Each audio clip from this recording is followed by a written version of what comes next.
What's up, guys? This is Marcus Corbett from the podcast Saints in the South. We hope all of you are doing well and that you are studying your Come Follow Me lessons. It's so important to continue to do that. I know it can be daunting jumping into the Old Testament, but there's so many wonderful, wonderful resources out there that we can use on YouTube. Namely, Book of Mormon Central is amazing. There's so many podcasts, not only just this one here. But there's other great podcasts, that are out there that you can listen to and really learn as much as you can about these Come Follow Me lessons. Because the Old Testament is tough. It's tough to get through. One of the things that I actually use a lot of is the Institute Manual. Is where I get a lot of my information. The Old Testament Student Institute Manual. It's such a great resource. It helps me so much to understand these chapters. Sometimes when you get into them, it can be really confusing, or it's just hard to understand what's going on sometimes. And the Institute Manual really helps me. So look into that. I hope everybody is excited about learning, and I hope all of you are really trying to study the lessons during the week with your families and as individuals.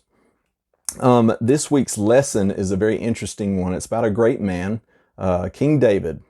He made some terrible mistakes. I'm not here to talk about those mistakes, but it did get me thinking about how we live our lives. What kind of life do we want to have after this life? What are we working towards? As a matter of fact, the name of the lesson this week is Thy kingdom shall be established forever. Now, this is the Lord speaking to David when he says this. It's actually in 2 Samuel 7:16. He tells him that. He says, Thy throne shall be established forever. And it got me thinking, what does that mean? So I went to the Trusty Institute Manual. And this is what it says. It says, this verse is an example of a dualistic prophecy. That is, a prophecy with a double meaning. It promised that David's lineage would continue on the throne and, unlike Saul's lineage, would not be overthrown after his death. But it is clearly also a messianic prophecy as well. Jesus the Messiah was called David. He would hold the key of David and he would sit upon the throne of David. Clearly only one person can sit upon the throne of David. That is, rule over the house of Israel forever and ever. And that one is Christ. He came into mortality as a descendant of David and as an heir to his throne, both physically and spiritually. James E. Talmage in the book Jesus the Christ talked a lot about this, about the genealogies of Jesus Christ. And he pretty much said that had Judah been a free and independent nation ruled by the rightful sovereign, it says Joseph the carpenter would have been crowned her king, and his lawful successor to the throne would have been Jesus of Nazareth, the King of the Jews. So when the Lord told David that his throne would be established forever, that's what he meant. Through his lineage, Jesus Christ would be born, and he would be the King of Kings, and his throne would be established forever. Now, this got me thinking, as I said, about kingdoms and glories. And, I was thinking about, of course, David making the mistakes he made. And, of course, it brings up the questions, can he inherit the celestial kingdom being a murderer, and all these things. And that's not really for us to judge. David will be taken care of. I don't have to worry about David, King David. I do need to worry about myself.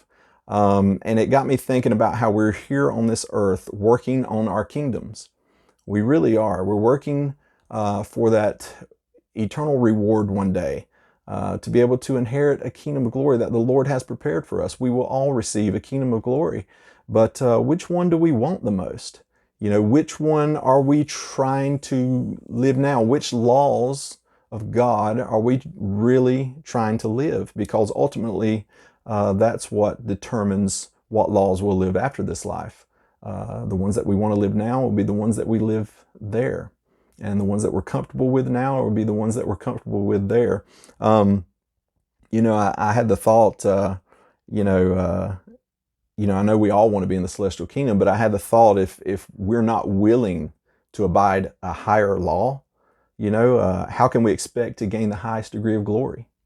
And these are great self-evaluation questions.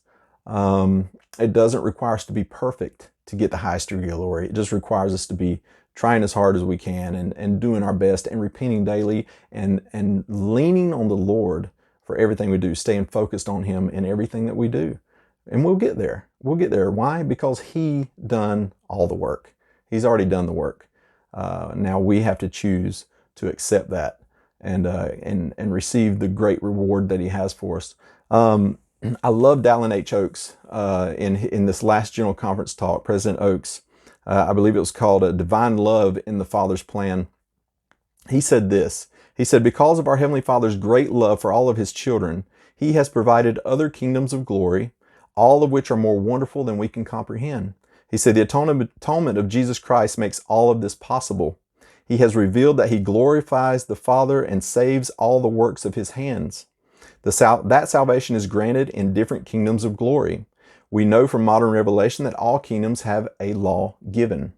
Significantly, he who is not able to abide the law of a celestial kingdom cannot abide a celestial glory. And he who cannot abide a law of a terrestrial kingdom cannot abide a terrestrial glory. And he who cannot abide the law of a celestial kingdom cannot abide a celestial glory. In other words, the kingdom of glory we receive in the final judgment is determined by the laws we choose to abide by in our Heavenly Father's loving plan. Under that plan, there are multiple kingdoms so that all of his children can be assigned to a kingdom where they can abide. Learn the plan of salvation. Learn about it. Learn about how wonderful it is and how we're all going to make it. We can make it. Why? Because of Jesus Christ. We can make it. And I'm grateful. I'm grateful for Jesus Christ making it possible for all of God's children to choose the kingdom of glory that they so desire.